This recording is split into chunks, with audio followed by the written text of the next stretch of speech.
Жиған тергенің тойларға бұйырсын дейді халқымыз. Дегенменен har қандай нәрсенің өлшемі болғаны сияқты, той мерекелердің де өлшемі болғаны дұрыс болар. Себебі бүгінгі күнде бұндай мересімдердің түрлерінің, оларда ысырапкершіліктің көбейіп бара тұрғандығы әммемізге мәлім. Міне осындай кім озарға той мерекелердің алдын алу, оларды ықшамдастырып өткеру бойынша Шымбай районында ұшырасу болып өтті. Оған район аймағындағы ауыл һәм макам қоралар жиылылары жетілігі, ауыл һәм көше билері, тиісті тарау уәкілдері қатынасты. Ұшырасуда шығып сөйлеушілер тарапынан той һәм басқа да шаңырақлық мересімдерді ықшамдастырып өткеру бойынша өздерінің пікір һәм ұсыныстарын білдірді. Екі тойымызда 500 адамға жемеге, 250 нафаргаша қосылған тойларда манасында аш берішке 300 адам нафаргаша болды ұстаз етілген. Екі той болатын болса 550-ге шейін. Мына ұстам айттым мен. Қазір енді бәрібір жастар той дегенде бәрі қосып беріп жатырды.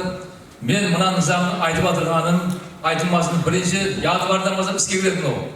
Соның үшін күйіпсіздердің бәрін шақырдық. Yani dәбдей қылмастан, біреуге мақтанбастан, ысырапқа жол қоймастан алда өткізуіміз керек болады. Әне сонда ғана бізге сауап жаздады. Пайғамбарымыз саллаллаху алейхи уассаламнан бір сахаба келіп сұрады: "Я Расулаллах, мен үйлендім. Енді не қылайын?" деген кезде Пайғамбарымыз саллаллаху алейхи уассалам бір қой сойып деді, адамдарға жариялап қой деді. Жақындарын шақырып жариялап қой деді. Яғни бұдан көрсек болады, тойды бір мақсат не? Адамдарға білдіріп қою. Оруларда, районларда, мәхәллелерде той мерекелердің ықшамластыру, дәбдебе базықлардың алдын алу мақсат қылып алынған.